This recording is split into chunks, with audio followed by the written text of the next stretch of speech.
Good evening. Welcome to another night at Show and Share. It's Tuesday night. As always, we will start the program off with some shares from everyone out there. The first one we have on the list is Lara with a forged knife. Does it make a difference that it's the first knife? Hello. This is my first ever knife that I've made. I've tried in the past, but here we are. I think the easiest, here. The easiest and most fun part is the twist right here. All of it was a lot easier than I thought, and the longest part, of course, was the sanding here. I don't really know how to sand a knife yet, so if anyone has any pointers, I would deeply appreciate that. I also don't know what this part of the knife is called, and I tried to make it bigger, so I know that that could accidentally happen, but I don't think I'll be using this for cooking really. So yeah, there it is, and it was fun. It only took 10 hours. It's like 2 days. So yeah. Yes. How'd you do the twist part? The twist, so I got it all hot right here. I avoided the blade, so I just put this part originally was longer, so it came out to here, and I put it in that, is it called a vise? I put it in the vise, and I put the, oh my God, I'm really bad at terminology, but there's like these clamps that you can square it up in here and then twist it around. It's very simple and fun. And so I did that all the way up until I got to the top. And when I got to the top, made sure that everything was even here. So I put it around the horn with the hammer and just bent it until I got the desired shape. And I put a little curve in there because it looks good.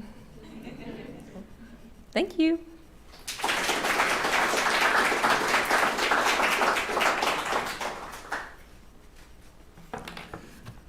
I admire you being able to do that, to twist that iron like that. It's awesome.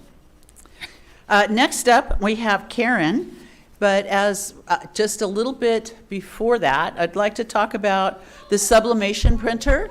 So far, it's only been able to print on polyester and any light colored clothing. So if you were going to do it on perhaps a red t-shirt, it would not work. Well, I got a product that would allow us to do that. And so after I experimented, this was my first run at it. I will pass the material around so you can feel it. But what you do is you use the printer, the silhouette, to cut out your design and then heat press it. Well, even after seeing all this extra ink all over the place, Karen was brave enough to try it on her quilt that she's making. So let's take a peek, Karen. Yeah, that's what I first got. Not cool. I brought an assistant. This is Val, my next door neighbor. This is a memory quilt, and as such, my friend wanted it to have pictures of her brother, and you can see they're on darker. Of course, when she handed it to me, I'm like, sure, I can do that, no problem. And I was like, oh man. Had it not been for Sue and Matt helping me out, especially Sue spending hours with me working on getting this transferred, I'm not sure if we would have made it. So, great job using the sublimation, and the top's almost done. And thank you for having the fabric on hand, because I used some handy dandy fabric from the shop as well. Go see the fabric stash. So that's where we're at. Is that actually a shirt, or did you just attach the collar to something? No, it's really a shirt. It's cool. Yeah, it's a shirt that I cut out and there. There's two of them. Yeah. Yeah, my only advice is if someone hands you something like this, don't do leotards. Especially don't do leotards with those little sequin things on there. Just say no.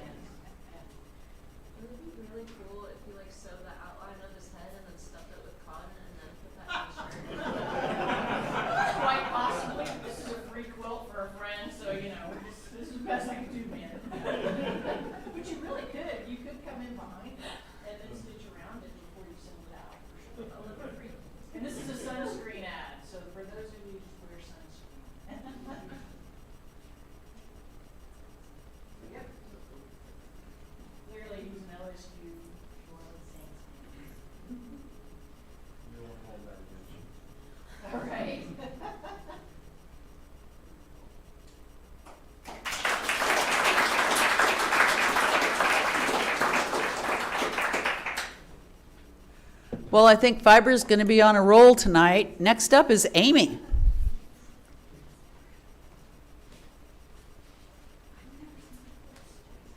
I really hope this isn't going to get boring because I have more dye, but this time it's different plants. So a few weeks back, I posted at my, this is my most recent attempt to dye something green naturally.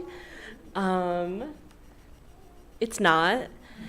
I read somewhere on the internet that you add it, if you add iron to iron skin dye or onion skin dye, it'll turn green. It did not. I think that might have been if you use red onion. There were a bunch of things online that was unclear what they meant. They don't mean yellow onion and with rust.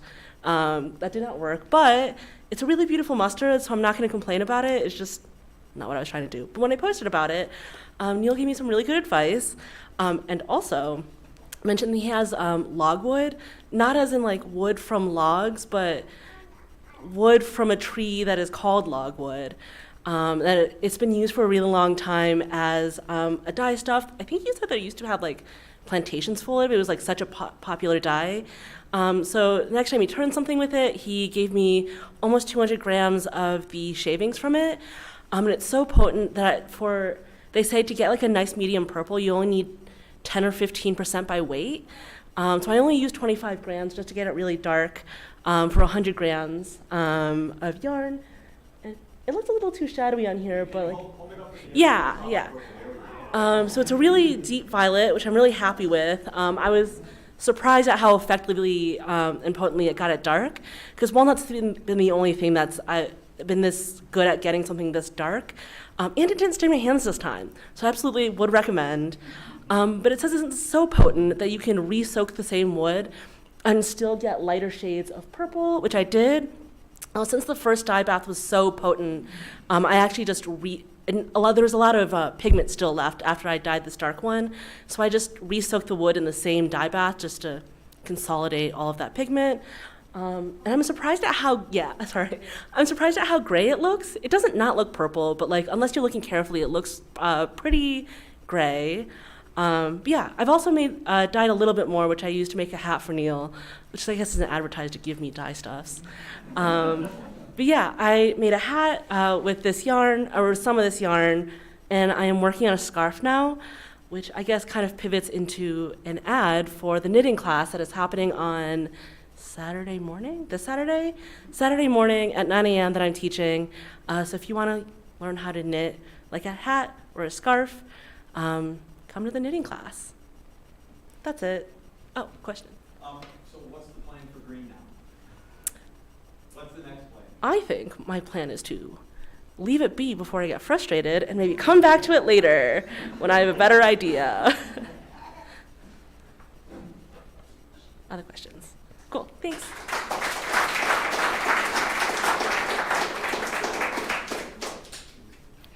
As they would say, just walk away for a minute, right? Give it some time, then you can come back.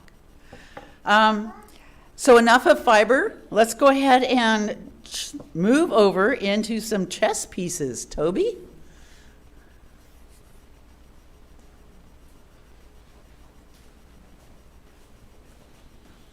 I'm not sure if Scott's here tonight, but I was inquired if I could 3D print or scan, better yet, some chess pieces. And I'm going to show the before and after, of course.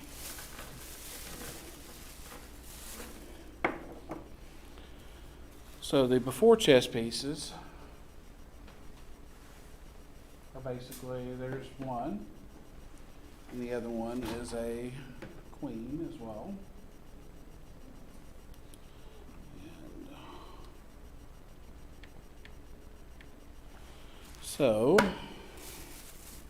I actually went through and scanned and come out with that. So that's pretty dang close. And then also the queen, which come out pretty good too. And the reason why they're clear is because that's the resin I had in my vat and I didn't change it out. I figured if they're going to be painted, then they can go ahead and paint them.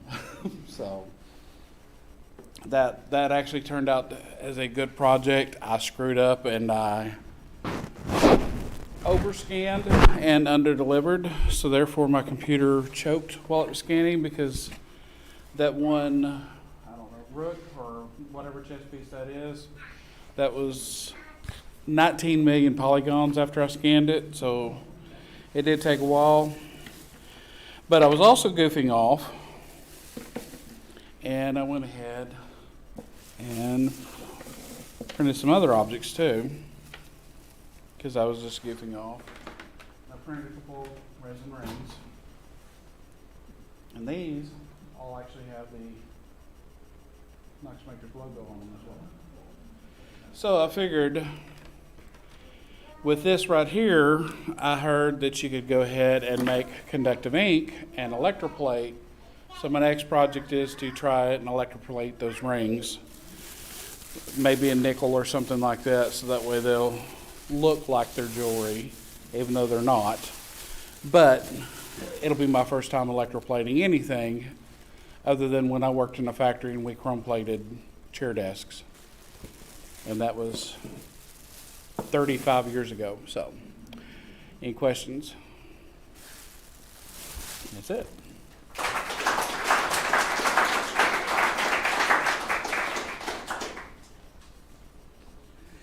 That's really an interesting project, Toby. I like that. All right, so Neil, why don't you come up and model the sock hatch you have there and talk to us about an alternative concept.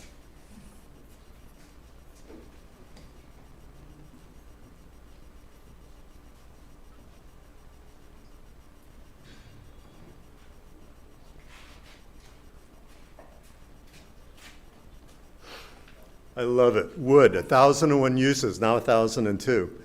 Thank you, Amy. Okay. See if I can get this to come up properly. Okay. Stop that.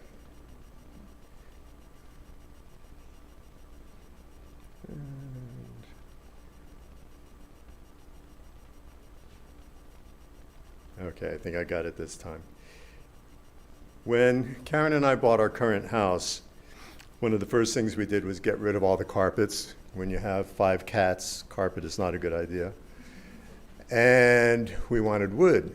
And about that same time, someone put an ad on Craigslist. It was a millwork company somewhere in Northeast Tennessee. They said, we have a whole bunch of cutoffs from a recent project.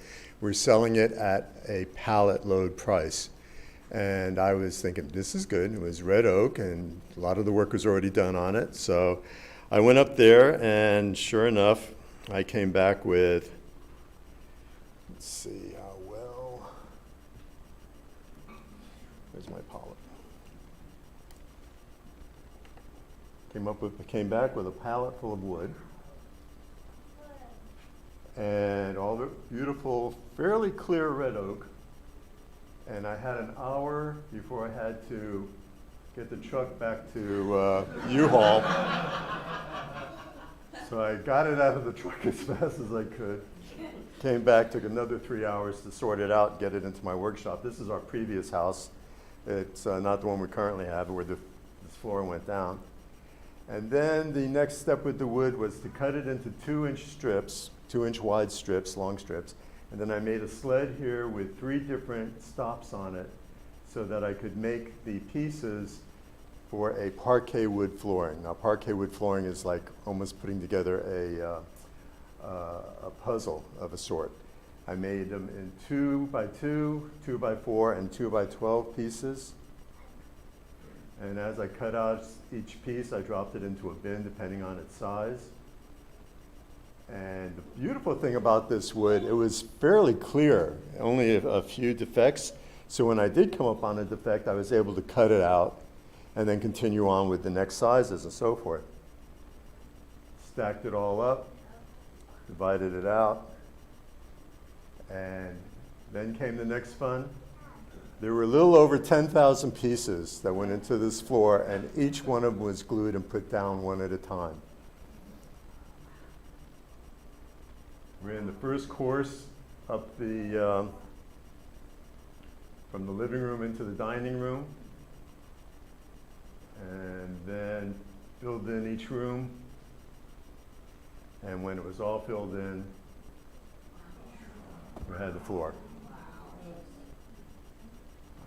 Don't ask me to do this for you. I'm never going to do another one.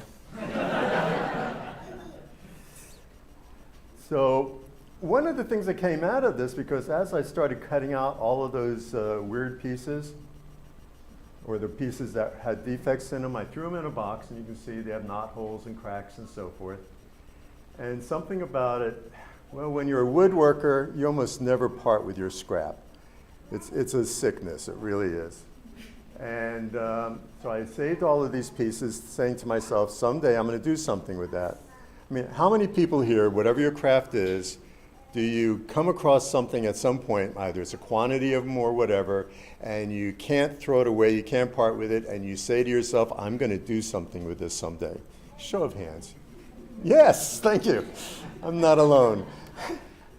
So I saved all of these pieces, went up on a shelf with the boxes of other stuff that I've saved over the years. And last year, December of last year, I said to myself, okay, I got to start doing something with this, because now I don't have any more room, which means I can't keep anything. And if I can't keep anything, I'm going to go crazy, which means I got to get rid of stuff so I can keep more stuff. And I pulled down the knots, and I started looking at them and said, okay, what's some of the things I can make out of these? First thought, cutting board. Well, bad thing about making a cutting board is you have all these holes in the wood, and your cutting board becomes a condominium for bacteria. So that wasn't an idea. Trivets, coasters. Maybe I could glue them together and put them on the lathe and turn something. That didn't really go over with me well either. I wanted something special out of these pieces that I saved for all along, and all the work I went through, and the fact that I kept them said to me, so Neil, you got to do something special with it. And I started laying them out on my workbench, and I started looking at it some more, and I was seeing something I liked a lot. So what I ended up with is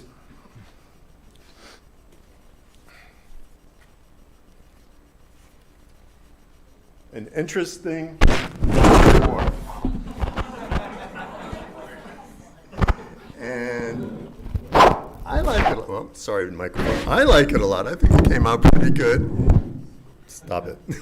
And so now I have this. I let a lot of my creativity comes from something I coined. I call it alternate concept. Whereas you take something that may have had an original purpose and then turn it into something else. Some people may call it upcycling, recycling. My word for it is alternate concept. And this was my alternate concept for little pieces of wood with holes in them. That's it. The interesting knot board, that's square in particular, that looks like it's kind of a red eye kind of thing. Oh, well, had to give it my little touch, since it did have somewhat of a natural appeal to it. Let me see if I can get this in there so you can see what's going on there.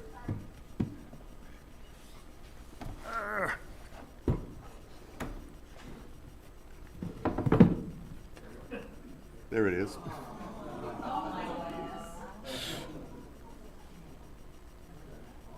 So, what else will you find in a hole in a tree, right? It was enough to glue these all down. No, that was pre-made. Any others? What kind of carpet do you think someone's going to put over that parquet floor? Hopefully it'll be natural wool, nothing artificial. Okay, that's it. Thank you.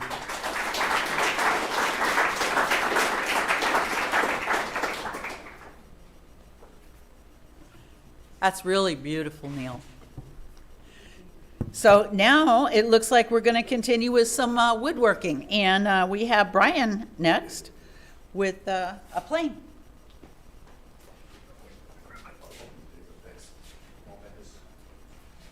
Hey, guys.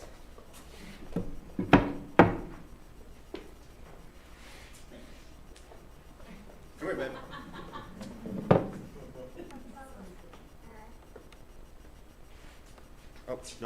probably don't push those. I think those buttons actually do something. So I made a coffin plane. Here it is. Let's set it down here. I don't know if it'll show up at all. But I'll start sending this around like just about right away. Well, actually, I'll show you a couple things on it before. So coffin planes are a traditional way of making a smoothing plane. So this is how you smooth lumber, would be what you use instead of sanding, as I always tell people. A more traditional coffin plane looks something like this. It gets its name because it kind of looks like a coffin, okay? Concept being you don't want like hard corners for your hands to be rubbing over because it'll give you blisters, which is one of the problems that I have with most traditional coffin planes that you see. They always have these hard faceted sides and they're just really hard on your hands. So anyway, when you make one, it starts as a block. It's easier to hold the thing when it's still got, you know, all square sides and everything like that. Actually, I brought this other blank in so you could kind of see the layout lines kind of tell a little bit more of the story. Let's see if I can get this thing under there.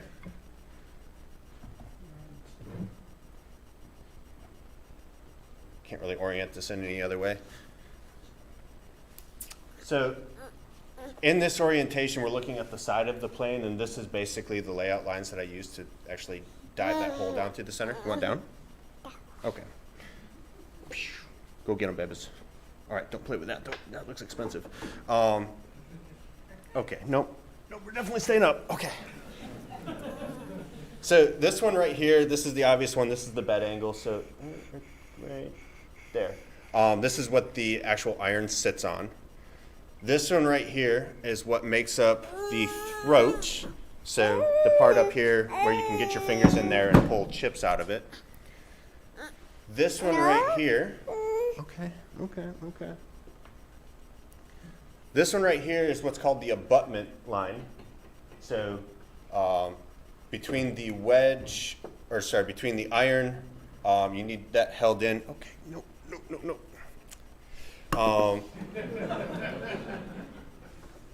So that's what actually holds the wedge in here. Okay, and if I can knock this thing apart, you can see it a little bit better.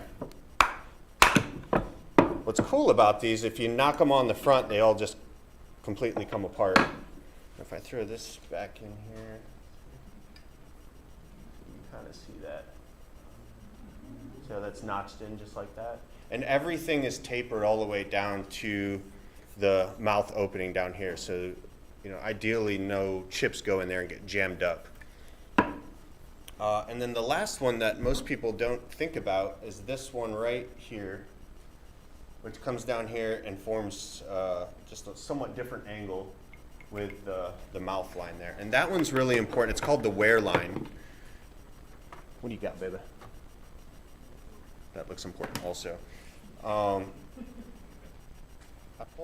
pulled this picture off Paul Seller's website. Follow him at all. So as you use these wood planes, the bottoms wear off. And they're kind of challenging to make, so you don't want to have to make it all the time. For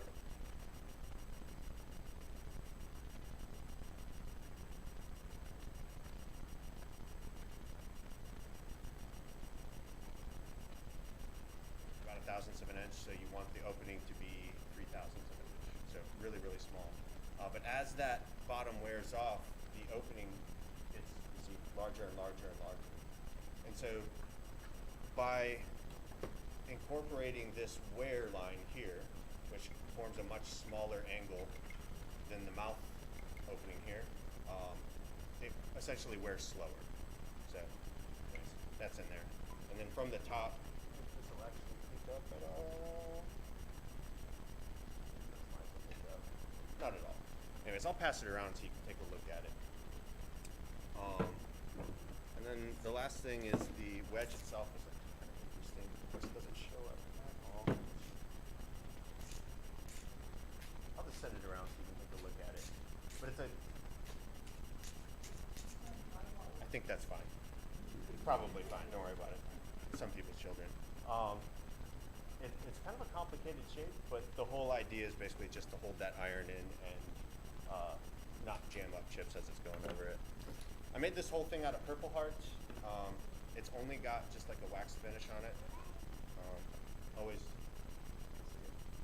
you'll see it coming around. I always punch the year into the tools I make because I think it's fun, you know. At some point, nobody's going to remember that I made this, and at least they'll know when it was made.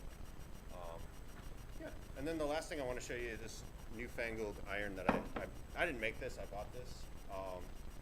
Traditional wood irons are tapered, so they're larger at the cutting edge than at the back. And some people will tell you that helps them hold better once the wedge is like holding it in because it resists upward movement when you're running it through the wood. I think that's like maybe a good argument today why they do that, but historically tool steel was really expensive, and so what they would do is they'd have just regular mild steel for like 90% of this, and they would forge weld on just a tiny strip of high carbon steel at the very end. In order to get that forge weld, they had to have a thicker end. So I think more likely that's probably the original reason. But this one's a newfangled one, and I think it's kind of cool when you look at it. So this is actually not steel. The whole thing is titanium, and there's just a small piece of high carbon steel dovetailed into the end. It's super fancy. I don't think it's very necessary, but it makes me feel good to know it exists. To put these together, just slide them in, and you'd get it close, which I'm not trying to do right now so nobody cuts themselves, and you just wrap the top in, and it stays. So I'll send this around. You can look at it. It's kind of cool.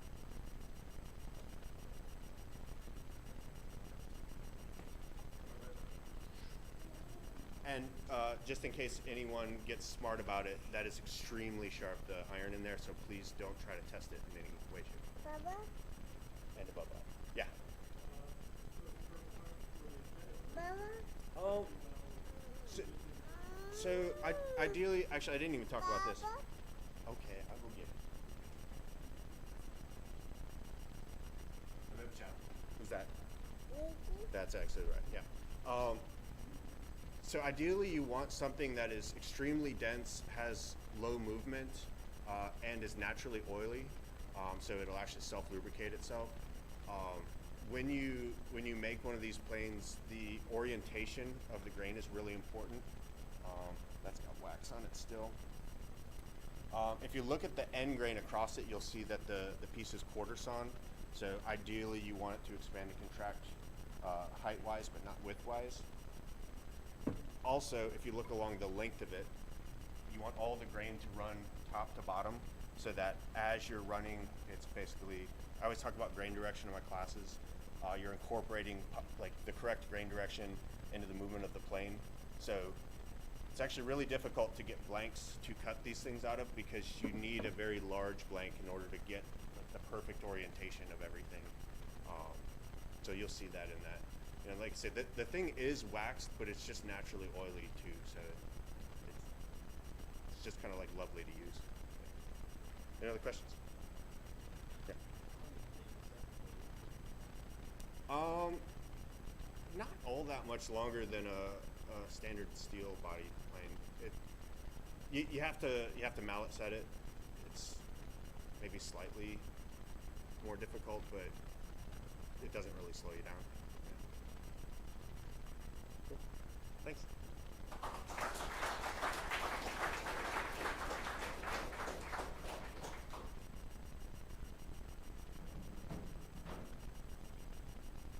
I think I want to say thank you both because I enjoy watching the little one as well as listening and learning about which way the grain of the wood should go.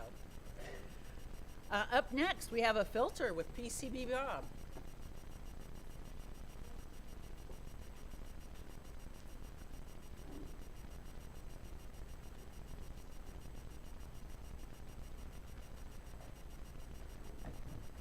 So, a couple of weeks ago, I showed off that I had made a laser cutter. So I have one at home now. So that's my custom laser cutter, and I had built some of these in my wood shop. I don't have really a wood shop, but you know, where I did 45-degree angles and everything, and I built 2 of them, one for my wife for her laundry room and one for my daughter. But I realized in my computer room I wanted one for my 3D printer and all that, and I had my laser, and so I thought, I think I'm gonna laser cut one real quick. So I did laser cut one real quick. It was quick and easy. You can see this. The funny thing about this filter is I call it a work backwards filter. This is I found this filter in Walmart just wandering an aisle. And I said, hey, that's a really nice 1.25" filter, carbon HEPA filter. I wonder what this goes in. I couldn't find the machine that this silly thing went in. And I went on Amazon, and everybody wants their custom filter, but I wanted that filter. So I decided to make a box, and you can see, I'll show you in here, these are just computer fans. I don't know if it'll focus. These are just computer fans, right? Cooler fans that I screwed into it. You can see the box itself is just got that little laser standard look. The inside corners, if I can get it, inside corners there's a little stop here. Those are also laser cut, 81 millimeters, would you believe? Because that's the distance I needed to get the filter to just stop on the way in. This, my little cute wiring job in the corner, again, I don't know if you'll see that. Over here. I can't really see it. Well, maybe. The wiring job, it's literally just a wall wart, hack rack wall wart, 12 volts, and these are 12 volts just wired directly into the motor. The first one of these I ever made, I made a nice little plug. I was going to put a switch in, but I thought, nah, I'll just have it so you can plug it in. Turns out you plug it in, you set it on the floor, and then you don't touch it again until you put a new filter in 6 months later. So the next 2 that I built, I literally just wired them directly in with a knot at the end to hold it. There's no need to have it plug and unplug. If I want to unplug it, I just unplug the wall warts. If you look at the filter, on the filter you'll see I've got aluminum foil tape in the corners. That was only so that when I glued this up, I could clamp the filter directly in, and that tape is to keep the filter from gluing in, right? I'd have a mess trying to cut it back out again. So all the filters after this, of course, won't have tape on them. But that way, this filter fits into the box exactly. I mean, you have to get it just lined up right, and it fits in perfectly. So I've got a nice airtight seal. I had dado cut the original ones that I had made, so if this went in with a little weather stripping and everything, the laser cut one is much tighter. I even had to put little tabs, I don't know if you can see them, little tabs on the filter so I could get this thing out again. But yeah, that's my quick and easy laser cut HEPA filter with carbon for a small room. But, yep. Yeah, this one is for my office, which has 3D printers in it, a resin printer and an FDM printer. And when I do ABS, it can get stinky in there. And with the resin, yeah, it can. I don't have any odors in the room at all anymore when I run this. And I leave it on 24/7. It's always clearing the room because it's activated charcoal, which is carbon, which will take organics out of the air. So odors, it'll get rid of everything in the room. So, yeah. Any other questions? Oh, yeah. I have built lots of speakers, would you believe? Electronics is one of my hobbies. I've custom built speakers into corner walls with molding and everything. So yeah, I've never done a laser cut. I've always done it with traditional woodworking tools. But yes, you could make a little box speaker out of this. I wouldn't use the 1/8 inch. It's too thin. It'll actually vibrate. I'd do something a little bit heavier. But yeah, this would make a nice little speaker box, wouldn't it? Any other questions? All right, thank you.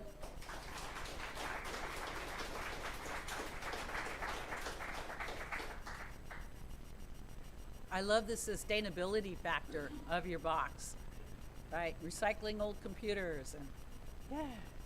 So up next, we have Joe. I'm going to introduce Joe because you may not recognize him. And a shilling for classes.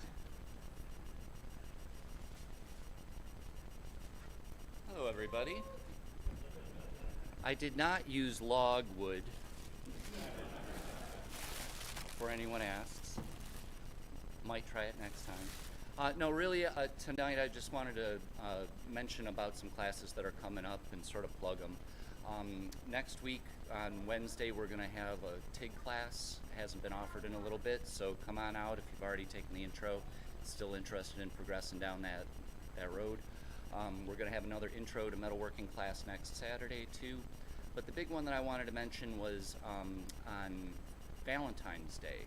We're going to have a get-together event where it could be a couples night thing. You can come stag. But basically we're going to make a little metal sculpture. So if you are coming as a couple, say, each of you will work on half of it and then come together to finish it yourselves together. It's sort of a nice little symbol for your feelings for each other. If you're coming stag, you can do a heart to give away later on to somebody else who might be absent, or whatever you'd like to do with it. But yeah, come on out and have some fun. It'll be Friday night, Valentine's Day, and hope to see you guys there.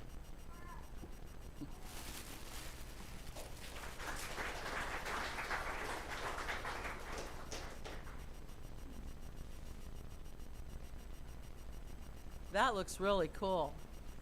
I'm surprised you didn't throw in the comment about throwing sparks or getting sparks going between you. Yeah. Okay, so events. We're going to talk about events for a little bit. We were going to have what we used to call lightning talk or short talk after show and share, after a break, for an autonomous vehicle in the rearview mirror. But sadly, the person who was going to do that talk for us isn't feeling so good, and we all agreed, stay home, take care of yourself. We appreciate you not sharing. We do have a lot of classes on the calendar, but most of them are sold out. I don't know about Amy's knitting class, where that's at. I was going to mention the metal classes. I have seen some tickets being sold already, so get it while they're available. I encourage you to get your tickets tonight. We've got Inkscape that's coming up and the 15th, so the day after Valentine's Day, followed by the Fiber Arts Social we call Stitch and Bitch. So that's the classes for the next couple of weeks. And do we have a lot of new members here or new people who've never toured? If you do need a tour, see a person with a badge, a red badge, ask questions, talk to other people who are making.